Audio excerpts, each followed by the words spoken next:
والدينا وأجدادنا وجدتنا وإخواننا وأخواتنا وقرابتنا وجيراننا ولجميع المسلمين والمسلمات أن الله الكريم يتغشاهم بالرحمة والمغفرة على هذه النية بكل نية صالحة إلى حضرة النبي. الفاتحة. بسم الله الرحمن الرحيم. مالك يوم الدين إياك نعبد وإياك نستعين اهدنا الصراط المستقيم صراط الذين أنعمت عليهم ولا الضالين. Assalamualaikum warahmatullahi wabarakatuh. Alhamdulillah wassalatu wassalamu ala Rasulillah wala haula wala quwwata illa billah. Subhanaka la ilma lana illa ma 'allamtana innaka antal alimul hakim. Rabbi shrah li sadri wa yassir li amri wahlul 'uqdatam min lisani yafqahu qawli, amma ba'du. Bapak-bapak, ibu-ibu yang insyaallah dirahmati oleh Allah Subhanahu wa taala. Pada kesempatan pada kali ini kita akan membahas tentang bab puasa. Cuman sebelum kita membahas bab puasa ini lebih jauh, maka pertama-tama dulu kita akan mengkaji, kita akan membahas tentang bab salat. Rasulullah sallallahu alaihi wasallam bersabda, ujar Nabi, as-salatu ra'sul ibadah. Sembahyang itu, ujar Nabi, adalah kepalanya ibadah atau fondasinya ibadah. Artinya baik buruknya amal ibadah kita tergantung kepada salat kita. Kalau salat kita baik, kalau salat kita kalau salat kita bagus, maka baguslah seluruh amal ibadah kita yang lain. Kalau salat kita kada bagus, kalau salat kita ada cacat, maka cacatlah seluruh amal ibadah yang lain. Kalau salatnya bagus, maka puasanya pun bagus juga, zakatnya pun bagus juga, seluruh amal ibadah yang lain akan menjadi bagus. Cuman kalau salatnya kada beres, sembahyangnya kada beres, maka puasanya pun pasti kada beres juga, zakatnya pun pasti kada beres juga, seluruh amal ibadah yang lain pun akan menjadi kada beres. Nah, maka pertama-tama dulu kita akan mengkaji tentang bab salat. Cuman kita pilih yang penting-pentingnya aja. Karena kita ada keterbatasan waktu, maka kita pilih-pilih yang mana yang lebih penting untuk dikaji. Bapak-bapak, ibu-ibu yang dimuliakan oleh Allah Subhanahu wa taala. Rukun Islam yang kedua adalah mendirikan salat 5 waktu sehari semalam. Adapun orang yang diwajibkan salat itu yaitu tiap-tiap orang Islam, baik itu laki-laki ataupun perempuan. Yang laki-laki dan perempuan itu sudah balik lagi berakal dan mereka suci daripada haid dan nifas.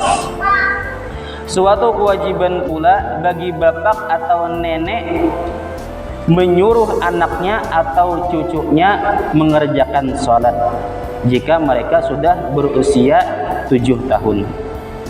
Dan kalau sudah berusia 10 tahun dia masih tidak mau disuruh salat, maka wajib atas keduanya memukulnya. Ini sesuai dengan hadis Rasulullah sallallahu alaihi wasallam yang berbunyi, ujar Nabi, muru auladakum bis shalah. Perintahkanlah, jar Nabi, anak kalian salat. Wahum abna sab'i sinin, apabila umurnya sudah sampai 7 tahun. Wadribuhum 'alaiha, dan pukullah, jar Nabi, mereka apabila mereka tidak mau disuruh salat. Wahum abna asyrin, apabila umurnya sudah sampai 10 tahun. Jadi buai kita lihati anak kita yang di rumah tuh, amun umurnya sudah 7 tahun, wajib pian manggarak untuk melakukan sembahyang subuh. Wajib pian menggerak, nih umur anak sudah 7 tahun, wajib pian menggerak untuk melakukan sholat subuh. Bila pian kada menggerak, pian berdosa. Asa maras dia melihat masih kak anak bener, masih janaknya buring, asa kada purun menggerak. Bila pian kada menggerak, pian berdosa. Hakun naik jadi suruh sembahyang, cuman wudunya kada kakaruan, sembahyangnya kada kakaruan, kada jadi masalah. Wajib kita menyuruh. Masalahnya sembahyangnya kada bujur, masalah sembahyangnya kada sempurna, itu urusan belakangan. Yang penting kita suruh ini sembahyang. Bapak-bapak, ibu-ibu yang dirahmati oleh Allah Subhanahu wa taala. Wajib pula bagi orang tua yang memiliki anak yang umurnya sudah sampai 7 tahun memerintahkan kewajiban-kewajiban yang lain. wajib juga disuruh inya puasa, wajib disuruh juga inya menutup aurat, wajibnya disuruh memakai kerudung walaupun umurnya sudah hanya 7 tahun. Wajib kita suruh memakai kerudung apabila inya hendak keluar rumah. Kada mau aja disuruh puasa, kada mau disuruh memakai kerudung, kada mau disuruh sembahyang, kada apa-apa. Yang penting kita menyuruh, itu dulu intinya. Yang penting kita menyuruh. Sudah aja disuruh puasa, cuman inya kada tahan. Ya inya kada tahan ke anak bang. Jelas sudahnya kada tahan. Cuman tetap bila sahur kita gerak, nak bangun nak, isuk kita puasaan. Masalah inya tahan kada jadi masalah. Yang penting kita suruh dulu inya puasa. Ada hukum disuruh bakar rudung ya. Bila disuruh bakar rudung, kena bila belalah bakar kawanan dipacolnya kerudungnya. Ada bapak. Yang penting kita suruhnya memakai kerudung. Bapak-bapak, ibu-ibu yang dirahmati oleh Allah Subhanahu wa taala. Apabila anak itu umurnya sudah 10 tahun, disuruh sembahyang masih kada hakun, disuruh puasa masih kada hakun, disuruh bakar rudung apabila keluar rumah kada hakun juga, maka wajib bagi kedua orang tuanya memukul. Wajib memukul. Bila pian kada memukul, pian berdosa. Tapi ingatlah, dengan pukulan yang kada menyakiti. Kada boleh sampai ada memar itu kada boleh. Cukup kita memukul dengan pukulan menggertak saja. Kada boleh sampai ada, apalagi sampai cedera, kada boleh. Dan itu pun ada pidananya juga. Penganiayaan anak bisa dapat pidana kita. Dan Islam pun kada mengajarkan yang demikian. Wajib kita pukul, cuman dengan pukulan yang kada menyakiti. Anak sudah sampai 10 tahun, anak ganal sudah, wajib pian menggerak untuk melakukan sembahyang subuh. Bila kada mau bangun, hambatnya. Bila masih kada bangun juga, samprot muhanya. Wajib pian melakukan itu. Ada pernah seorang ibu-ibu bertanya kepada seorang guru. Ujar ibu-ibu tadi, "Guru, anak ulun kada mau sembahyang subuh. Lawan ulun tak kadang maras juga manggarak inya. Inya begawi, landung hanyar bulik jam 2, hanyar bulik jam 2 malam hanyar bulik. Asa kada purun ulun manggarak." Kalau bahasa kitanya tuh marakang jam 2 bulik. Ada purun menggerak anak marakang misalnya kan, bulik jam 2 kada purun menggerak subuh. Apa jawaban seorang guru? Ujar guru tadi, "Wahai ibu, seandainya rumah pian kebakaran, anak pian guring, pian geraklah. Jelas ya ibu aku gerak sudah. Jelas aku gerak. Cuman anak pian mau lapah, mau bulik marakang malam tadi. Kada peduli aja sidin, tetap ku gerak. Misalnya kada bangun kayak apa jar guru? Aku simbur muhanya, aku hambet inya. Amunnya tetap kada bangun, aku bayar inya. Aku seret inya." Nah itu jasidin hanya api dunia. Kalau anak sudah terbiasa kada sembahyang subuh sampai inya genal, bukan api dunia lagi, api neraka yang akan melahap inya. Api dunia kita kada tega, api neraka masa kita tega. Seharusnya untuk menggerak sembahyang subuh kita lebih bersungguh-sungguh lagi. Bapak-bapak, ibu-ibu yang dimuliakan oleh Allah Subhanahu wa taala.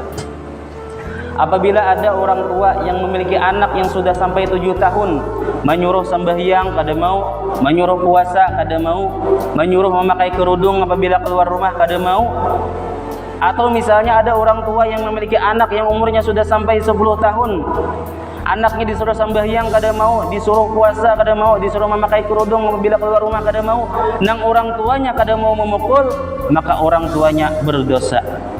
Dan seandainya orang tua kada pernah mengajarkan kayak apa tata cara sembahyang yang bujur, kayak apa cara puasa yang bujur, apa hukumnya ini, apakah ini haram, apakah ini boleh, apakah ini diwajibkan, apakah kada pernah orang tuanya mendidik agama kepada anaknya, sehingga si anak tumbuh menjadi orang yang jauh daripada agama, jauh daripada Allah Subhanahu wa taala, maka si anak akan membahayakan orang tuanya di akhirat kaina. Diceritakan di akhirat nanti ada seorang yang soleh. Orang yang soleh ini membawa amal ibadah sebesar gunung. Ada gampang-gampang, membawa amal ibadah sebesar gunung. Nah ketika si soleh ini hendak masuk ke dalam surga, tiba-tiba ada suara dari neraka. "Wahai malaikat, jangan biarkan dia masuk ke dalam surga." Ada suara, "Wahai malaikat, jangan biarkan dia masuk ke dalam surga." Kenapa gerang jar malaikat bahasa kitanya tuh nah? Kenapa gerang? Ini berhak masuk surga. Ini telah beribadah dalam seumur hidupnya. Ini berhak masuk surga. wahai malaikat, dia adalah orang tuaku, dia baik hanya untuk diri mereka sendiri, dia puasa untuk diri mereka sendiri, dia sembahyang untuk diri mereka sendiri, cuman mereka tidak pernah mengenalkanku kepada Allah. Oh, sekalinya ketika hidup di dunia ternyata orang tuanya kada pernah menyuruh anaknya sembahyang, orang tuanya kada pernah menyuruh anaknya puasa, orang tuanya kada pernah menyuruh anaknya menutup aurat apabila keluar rumah, orang tuanya kada pernah mendidik anaknya yang ini yang haram, yang ini yang boleh, ini wajib hukumnya, ini pahalanya ganal. Kada pernah orang tuanya mendidik anaknya tentang agama, sehingga si anak tumbuh menjadi orang yang jauh daripada Allah. Nah, mendengar itu maka malaikat menghabarkan kepada Allah, wahai Allah Ta'ala, di sana ada hamba engkau yang soleh, akan tetapi dia lalai dalam pendidikan anaknya. Bujur kajar Allah kah itu? Amunnya bujur, masukkan dia ke dalam neraka, lemparkan dia ke dalam neraka bersama anaknya. Masuk neraka beri tiga. Nang abah masuk neraka, nang mama masuk neraka, nang anak berdahulu masuk neraka. Gara-gara anak masuk neraka, padahal sudah beramal ibadah di dalam dunia. Di sisi lain ada cerita juga. Ada seorang ahli surga. Ahli surga ini tiba-tiba mendengar suara teriakan. Ujar si ahli surga tadi, wahai malaikat, suara apa tadi? Ujar malaikat, kada usah dihiraukan. Itu adalah suara teriakan ahli neraka. Tapi wahai malaikat, aku kenal dengan suara itu, aku pinandu dengan suara itu. Itu adalah suara ayah dan ibuku. Wahai malaikat, mintakan kepada Allah Subhanahu wa Ta'ala sehingga orang tuaku dikeluarkan dari api neraka. Mintakan kepada Allah supaya orang tuaku dikeluarkan daripada api neraka. Penyisir.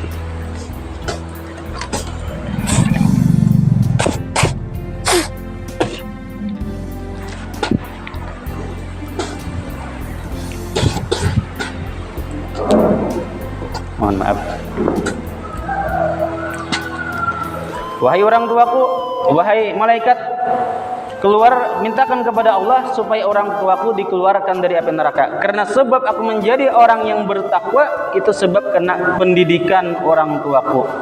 Oh, sekalinya ketika hidup di dunia, nang abah nih ketujuh menyuruh nak sembahyang nak, nang abah kada sembahyang. Nak puasa nak, nang abah kada mau puasa. Nak pakai kerudung nak, umanya kada pakai kerudung. Jadi nak abah, nak ini hukumnya haram, ini hukumnya boleh, ini wajib pian kerjakan, ini harus dikerjakan, kada boleh ditinggalkan. Ini pahalanya ganal, dididik anaknya tentang agama sehingga anaknya tumbuh menjadi orang yang bertakwa kepada Allah. Sedangkan abah mamanya kada mengamalkan. Nah, mendengar itu maka malaikat menghabarkan kepada Allah Subhanahu wa Ta'ala, wahai Allah Ta'ala, di sana ada hamba engkau yang masuk neraka, akan tetapi wahai Allah, dia memiliki anak yang bertakwa kepada engkau. Bujur kajar Allah kayak itu, amannya bujur, masukkan mereka ke dalam surga bersama anaknya. Hendaklah pian kayak itu, hendaklah pian kayak itu. Mudah-mudahan kada hendak lang masuk neraka, kada hendak. Yang baik itu kita suruh anak kita sembahyang, kita pun sembahyang juga. Kita suruh anak kita puasa, kita pun puasa juga. Kita suruh anak kita pakai kerudung, kita pun pakai kerudung juga apabila keluar rumah. Nah, itu yang bujur itu. Bapak-bapak, ibu-ibu yang dimuliakan oleh Allah Subhanahu wa Ta'ala. Jadi anak itu bisa jadi menjadi pintu surga untuk kita. Tapi ingat, anak juga bisa menjadi pintu neraka untuk kedua orang tuanya. Sekarang bulik dari sini kita takuni anak kita yang sudah sekolah SMP, kita takuni, nak hafal laikam sampai niat sembahyang Jumat, kita takuni hafal laikam niat sembahyang Jumat. Kita takuni anak kita yang sudah ganal, yang sudah sekolah SMP, kita takuni, nak baca pang niat sembahyang subuh, baca pang niat sembahyang zuhur, niat sembahyang asar, niat sembahyang maghrib, niat sembahyang isya. Bila kada bisa, hati-hati kita. Jangan sampai gara-gara anak kita seluruh amal ibadah yang kita lakukan menjadi sia-sia. Kita takuni anak kita yang sudah sekolah SMA, kita lihati anak kita yang sudah kuliah, kita lihati. Kalau rumahnya bakarudung enggak ada. Bila kada bakarudung, hati-hati kita. Hati-hati kita. Jangan sampai gara-gara anak kita seluruh amal ibadah yang kita lakukan selama ini menjadi sia-sia. Bapak-bapak, ibu-ibu yang dimuliakan oleh Allah Subhanahu wa Ta'ala. Mudah-mudahan kita berharap kepada Allah Subhanahu wa taala anak-anak kita menjadi anak yang soleh. Mamanya kita kada sanggup mendidik anak kita cari guru. Banyak aja di sini yang pesantren. Kita cari guru, kita suruh melajari anak kita ilmu tauhid, kita suruh melajari anak kita belajar ilmu tauhid. Kita suruh anak kita belajar ilmu tasawuf. Kita suruh belajar anak kita tentang ilmu fikih. Ada lawas paling sebulan asal setiap hari. Paling sebulan tuntung sudah belajar. Dan kalau sudah sebulan, sudah kewajiban kita sudah gugur. Kita berharap kepada Allah Subhanahu wa taala, mudahan anak-anak kita, mudahan cucu-cucu kita, dan bahkan mudah-mudahan keponakan-keponakan kita menjadi sebab kita masuk ke dalam surga. Ala hadhihi niyat wa bi kulli niyatin shalihah. Al-Fatihah. Bismillahirrahmanirrahim. Ya kana abu ya kana nasta'in bina siratal mustaqim siratal ladzina an'amta 'alaihim ghairil maghdubi 'alaihim waladdallin. Inna Allaha wa malaikatahu yusholluna 'alan nabi ya ayyuhalladzina amanu shallu 'alaihi wa sallimu taslima. Allahumma shalli 'ala Muhammad.